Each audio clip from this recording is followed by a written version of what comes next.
The training facility on Nexus Station looked like a giant metal box cut into sections. Inside, everything was cold and gray. The walls did not have windows. The air smelled like machines and cleaning chemicals.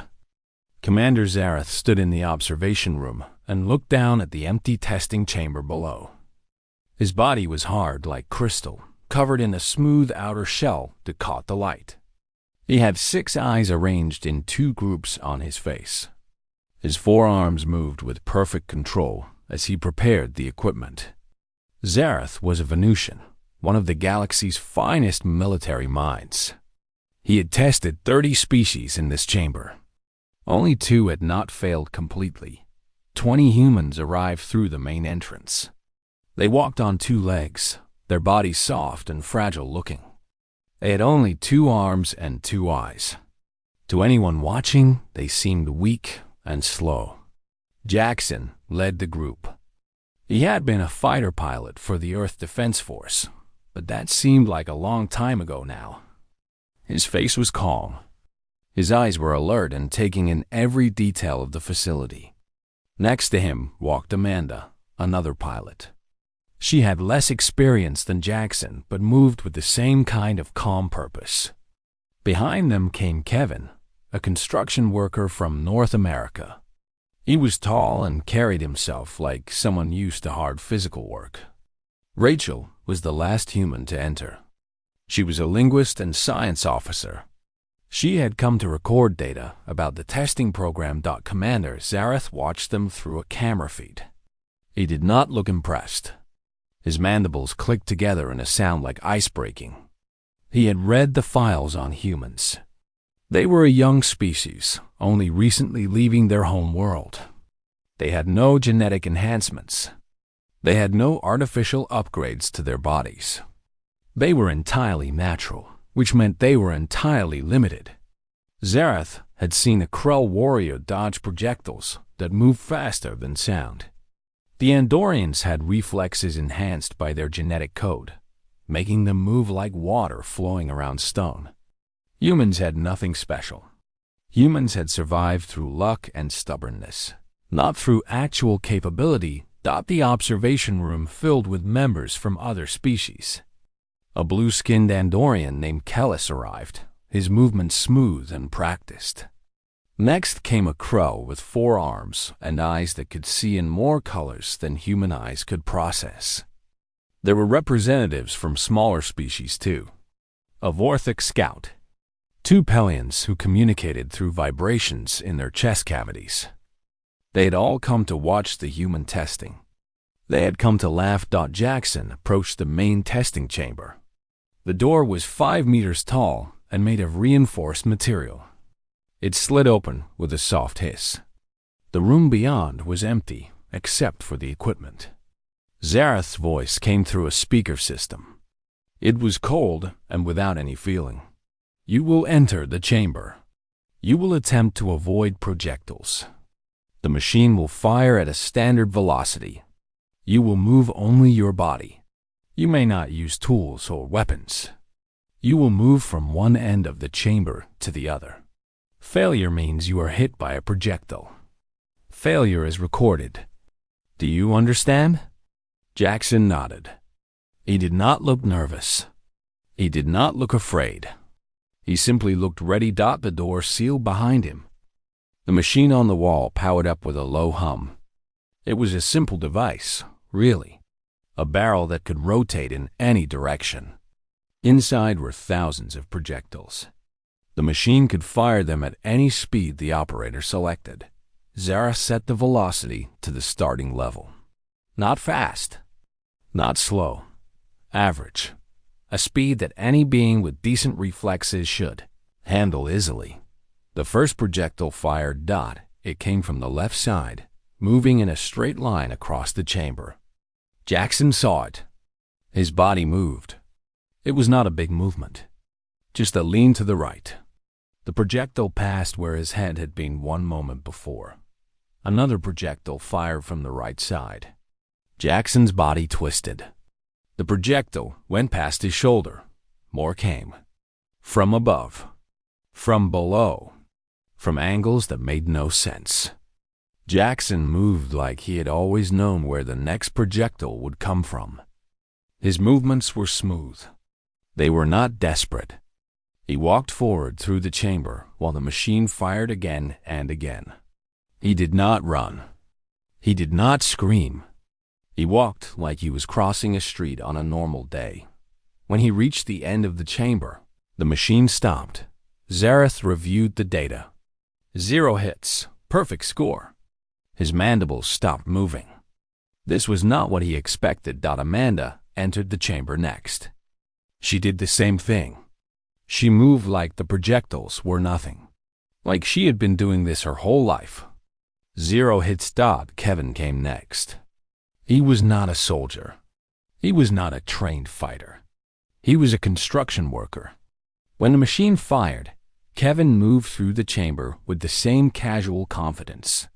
He dodged and twisted and walked forward. 0 hits. Rachel completed the test as well.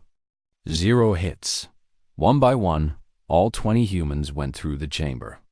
Not a single projectile made contact with a single human body. The other species in the observation room stopped laughing. Their confidence became confusion. Zareth did not move. He did not click his mandibles. He simply stared at the testing data. This should not have been possible. Humans were young. Humans had no upgrades. Humans had no genetic advantages. Yet they had passed the first test perfectly. Zareth concluded one thing. It was luck. Simple chance. The humans had been lucky. When the difficulty increased, they would fail. Zareth was certain of this. He made a note in the record. He would increase the velocity for the next session. Much higher. High enough that luck would not be enough. High enough that the humans would finally show their true weakness. High enough that everyone in the observation room would see what Zareth already knew. Humans were nothing special. Humans were just lucky. But luck always runs out. The next morning arrived with no real morning at all.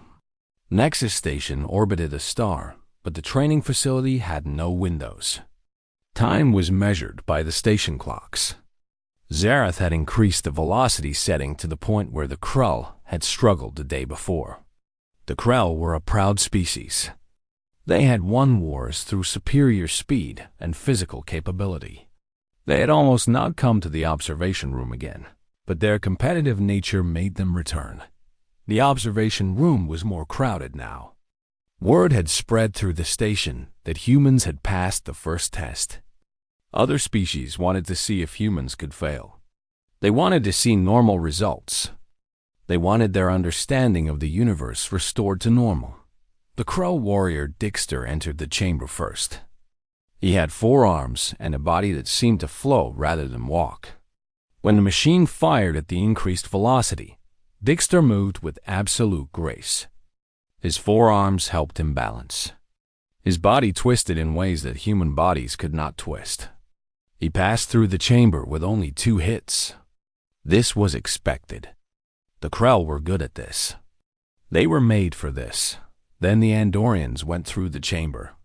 Kellis and his 3 companions all passed with perfect or near-perfect scores. Their genetic enhancements made them ideal for the test. Their reflexes had been designed by scientists specifically for this kind of work. They moved like machines made of flesh. Jackson entered the chamber for the increased velocity test. Zareth watched carefully. This was where the humans would break. This was where luck would not be enough. The machine fired much faster now. The projectiles came in quick succession. Jackson's body responded instantly.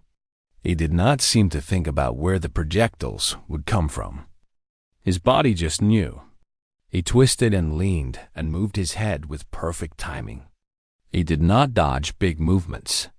He just moved the minimum amount necessary. The projectiles all passed around him. Not a single shot connected. Amanda came next and matched Jackson's performance. Then Kevin, the construction worker, entered the chamber. He had no military training. He had no genetic enhancements. He was just a human who built buildings. When the projectiles came at increased speed, Kevin simply reacted. His body understood danger instinctively. He had spent his career around hazards and moving objects. Construction was full of moments where you had to step away from something falling or turning quickly. His body knew how to do this naturally. Rachel completed her test with the same result as the others. The humans were not just passing. They were passing easily. All 20 humans went through the increased velocity test. 18 of them scored 0 hits. 2 took single impacts that barely slowed them down. The 2 that were hit simply laughed when they came out of the chamber. They acted like being hit by a projectile was not a problem worth thinking about. The observation room fell silent. The Krell warrior did not return for the second round of testing. He had left the facility without saying anything to anyone. The Andorians spoke in their own language, their voices becoming sharp and questioning. The other species representatives simply stared at the humans. Waiting in the observation room area, Zareth increased the velocity again.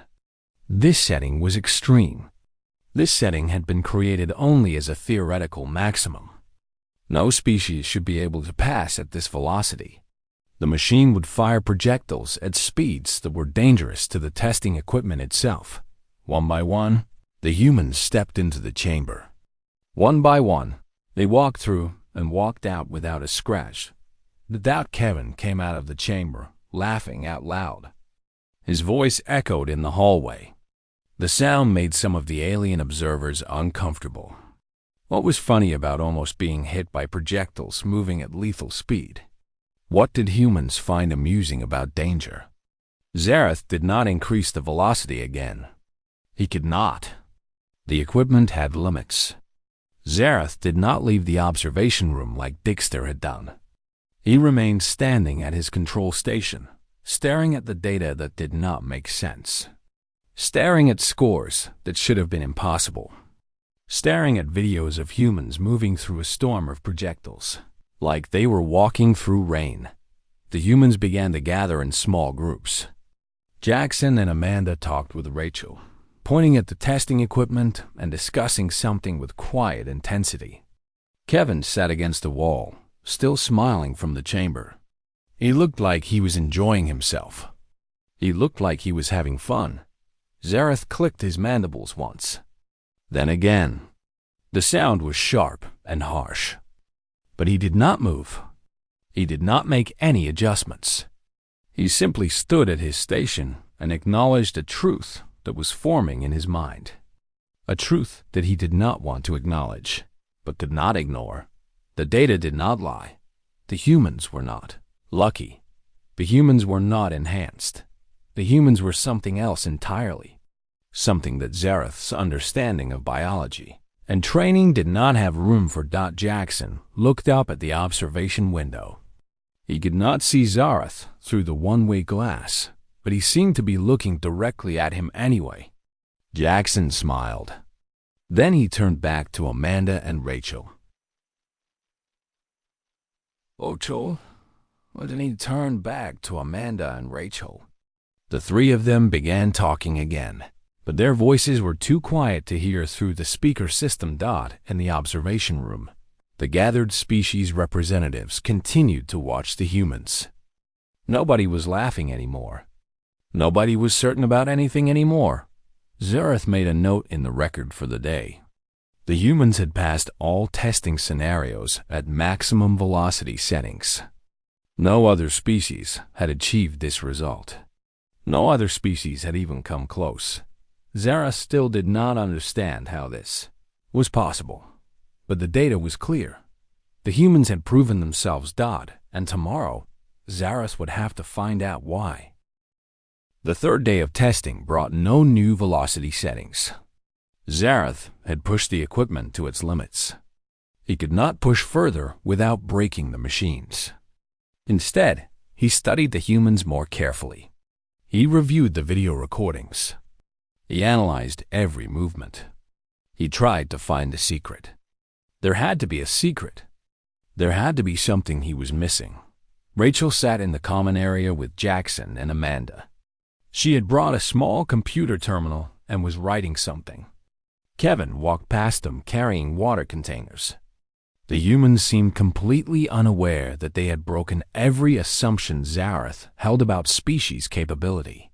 They moved through the station like any other group of beings. They talked and laughed and rested. Zareth requested a meeting with Rachel. He wanted answers. He wanted to understand.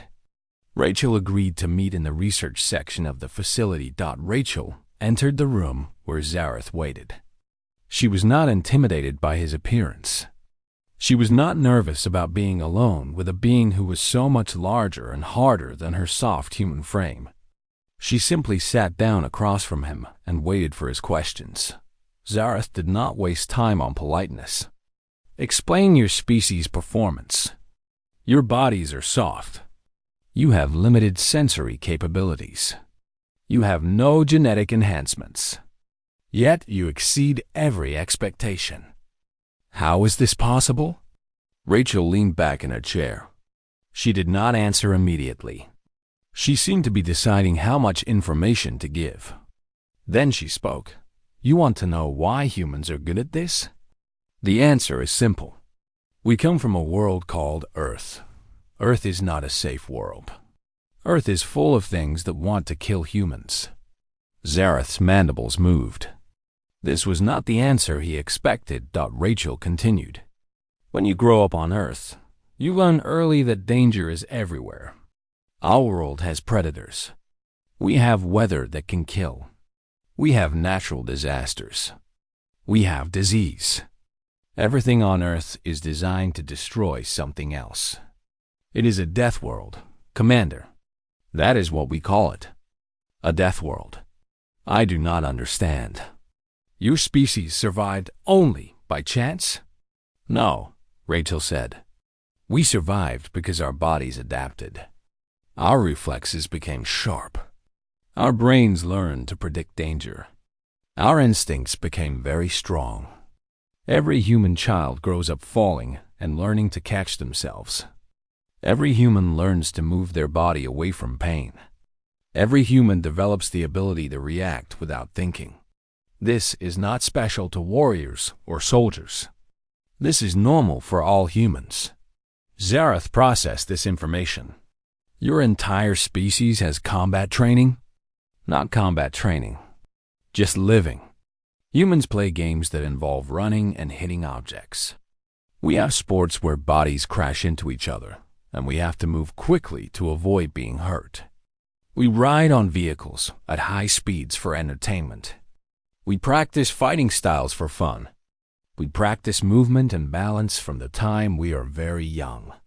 Everything on Earth forces you to develop these skills or die. Rachel pointed to Kevin walking past the window. That one is a construction worker. He has spent his entire life moving on high places and avoiding objects falling from above. He moves his body away from danger because his job has taught him to.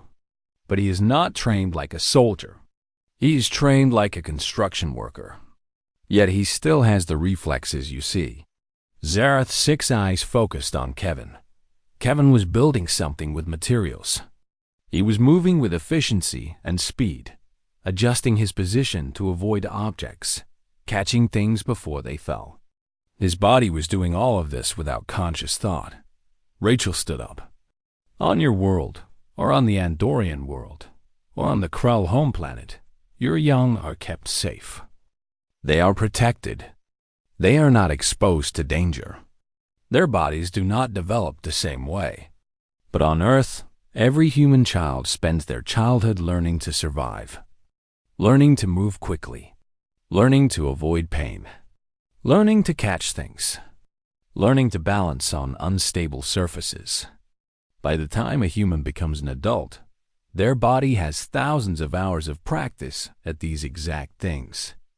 Not military practice, just living practice. So you claim that humans are made superior by their harsh environment? Zareth made this statement like he was testing it. Not superior, Rachel said. Just different. For what you are testing, my world has prepared us perfectly. Our entire species has been training for this test their whole lives without knowing it. We did not plan it. We did not prepare for this. But our world prepared us anyway. Zareth did not respond. Rachel left the room. She had given him his answer. Zareth reviewed the human files again. All of them had grown up on Earth. All of them had survived the harsh conditions of that world. All of them had developed these reflexes naturally. This was not a secret technology. This was not a hidden genetic enhancement. This was simply what happened when a species evolved on a dangerous world. Over the next several hours, Zareth watched the humans more carefully. He began to see what Rachel had described. Jackson helped Kevin carry a heavy object, adjusting his grip to prevent dropping it. Amanda caught a falling cup before it hit the ground, her hand reacting before her mind caught up. These actions were automatic. They were the result of a lifetime of living in a world that punished mistakes. In the evening, Zareth called for one final test. All humans were to enter the chamber at the same time. All 20 of them together. He set the machine to maximum velocity and fired everything at once. A storm of projectiles moving at lethal speed filled the chamber. The humans moved as a group. They did not panic. They did not freeze. They simply responded as they always did. Some moved left. Some moved right. They twisted and jumped and ducked. Their bodies moved with perfect synchronization, even though they had not practiced together. They had grown up together. They had lived through the same harsh world. They moved like a school of fish avoiding a predator, each one knowing instinctively what the others would do. When the test ended, not a single projectile had connected with a single human body. Zareth stood at his control station and understood something that the Galactic Council would need to know. A species that evolved on a death world was not limited by that world. They were enhanced by it. The harsh conditions that should have made them weak had made them powerful in ways that no genetic engineering could replicate. The testing was complete. The humans had passed everything. But more importantly, the universe had just changed. No one who knew what Zareth knew could ever again underestimate the humans of Earth. The fourth day brought something Zareth had not planned for. He had decided to conduct one final test, one that no species had ever faced before. He would set the machine to a new level. Not higher in velocity, but different in structure. The projectiles would come in patterns that required prediction, not just reaction. The machine would fire in waves that would test a being's ability to anticipate danger before it arrived. Zareth told the assembled species representatives that this test was theoretical. He said that humans would likely fail. He said this with confidence in his voice, but his mandibles told a different story. His mandibles clicked in an irregular pattern that other Venusians would recognize as uncertainty. Jackson entered the chamber first. The machine began to fire in complex patterns. The projectiles came in waves. Each wave was different from the last. The timing changed. The angles changed. The speed shifted unpredictably. A normal being would need to watch and learn the pattern before they could dodge effectively. A normal being would need time to understand what was happening. Jackson did not need time. His body seemed to understand the patterns before they fully developed. He moved in prediction of where the projectiles would go, not in reaction to where they had come from. He was not dodging. He was moving to places where projectiles would not be. When the test ended, Jackson had not been touched. Amanda entered next and matched his performance. Then Kevin came through the chamber with the same result. All 20 humans passed the prediction test with perfect or near-perfect scores. The observation room was completely silent. The alien representatives were not talking to each other. They were not making observations. They were simply watching. Some of them looked shocked. Others looked angry. The Crow warrior who had left on the second day was not present. Nobody had seen him on the station for hours. Zareth increased the complexity again. The machine fired in patterns that seemed almost random. The projectiles came from every angle at different speeds with different timing. A being would need to be plugged into a computer to predict this. A being would need artificial enhancement to survive this. This was not a test for natural reflexes anymore. This was a test for something beyond normal capability. Kevin entered the chamber laughing. He was actually laughing as he entered, like this was all some kind of game to him. The projectiles began their chaos. Kevin's body responded. His movements were not calculated. They were not precise in the way that enhanced beings moved. They were loose and flexible and somehow perfect anyway. It was like Kevin's body was liquid, flowing around the projectiles rather than dodging them. When he exited the chamber, he was still laughing. Rachel came after Kevin and moved through the chaos with the same ease. Her movements were different from Kevin's. They were more controlled, but they were just as effective. When she came out, she was smiling. Jackson went through again and demonstrated something unexpected. He was not just passing. He was making the test look simple. He moved through the impossible pattern like it was nothing. Like he was walking through a park instead of facing a storm of lethal projectiles. When all 20 humans had completed the complex test, Zareth made a discovery that would change everything. The humans were not just good at this test. They were better at the complex, unpredictable tests than they had been at the simple tests. Their reflexes were not perfect and calculated like the Andorians. Their reflexes were something else. They were adaptable. They were responsive. They learned and changed their approach with each new challenge. The humans were not machines.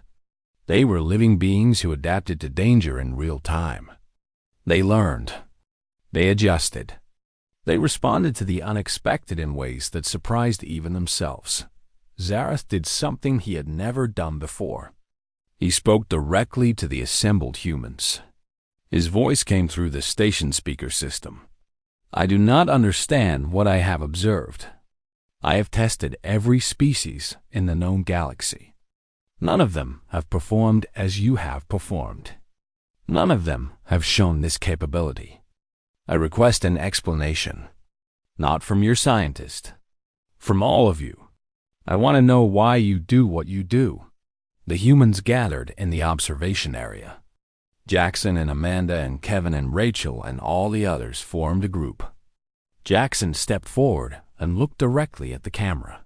You want to know why we can do this? Because we have been doing this our whole lives. Every moment on Earth is a test of reflexes and adaptation.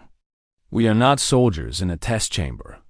We are humans who have survived Earth. This test is easy because Earth is hard. Amanda added something. You are testing our reactions to danger. But danger is not new to us. Danger is our home. We grew up in it. We lived in it. We still live in it. This chamber is not dangerous. This chamber is practice. Kevin's voice came next, still carrying the tone of someone who was amused by all of this. You spent your whole lives in controlled spaces. Humans spend their whole lives in chaos. You learn to move in perfect ways. Humans learn to move in whatever way works. That is why we are good at this. Not because we are better. Because we are different. Rachel spoke last. You kept hoping we would fail because failure would mean everything you understood about the galaxy was correct. But we did not fail. We passed everything. Now you have to understand that there are beings in this galaxy that are made by their world in ways you did not think were possible. We are those beings. Zareth's mandibles clicked once. A long, slow click that echoed in the silence of the observation room. He understood now. He understood completely. The humans had not been improved by their world. They had been shaped by it. Every single human was a survivor of a harsh world. Every single human carried that survival in their body, in their reflexes, in their very nature. And now the Galactic Council would have to face the truth that Zareth had discovered that Earth was not a backwater world. Earth was a forge. It forged humans into something special, something that the galaxy had never encountered before. Zareth closed his eyes, all 6 of them, and he waited for the inevitable question that would come next. Zareth opened all 6 of his eyes. The observation room was dark, except for the glow of screens and controls. The humans were still gathered in their group. They were talking quietly among themselves. They were not celebrating. They were not acting superior.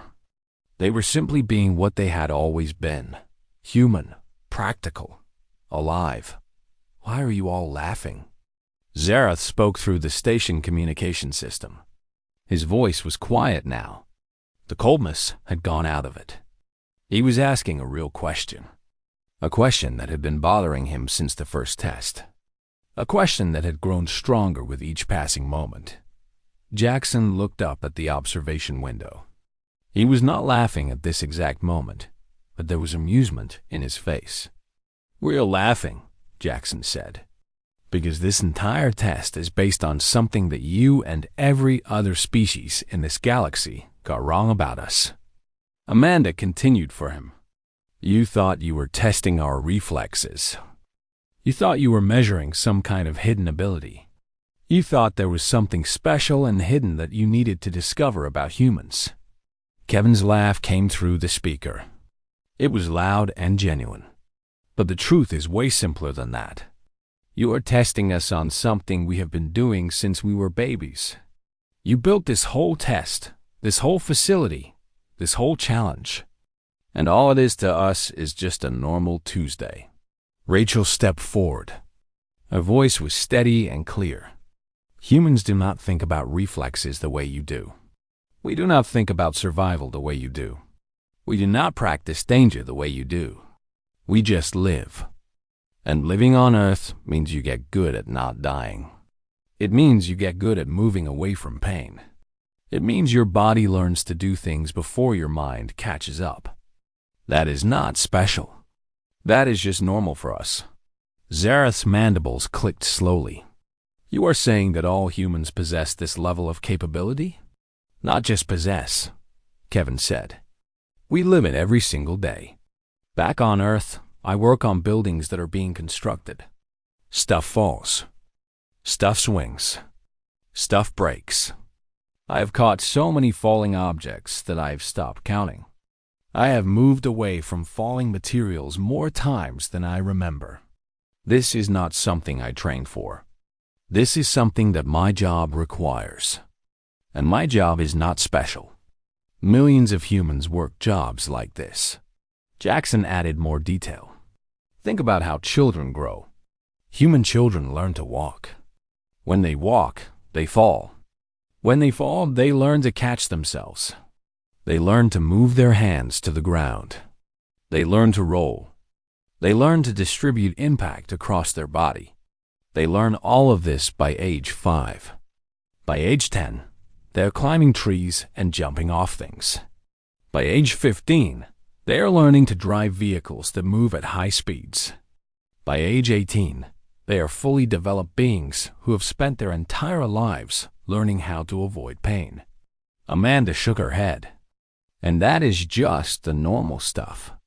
We also have sports. Humans play games where bodies crash into each other intentionally. We play games where you have to move extremely fast to hit a small object. We practice fighting styles for fun and exercise. We run distances for pleasure.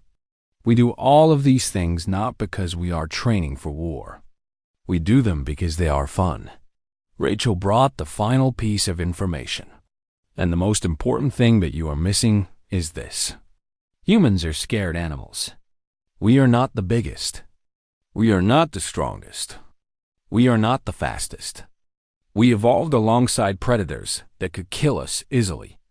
The only way humans survived was by being smarter and faster and more adaptable than anything that hunted us. For millions of years, Our world has been selecting the humans who could think quickly, move quickly, and adapt quickly. Those humans survived. Those humans had children. And now all humans carry that genetic memory in their bodies.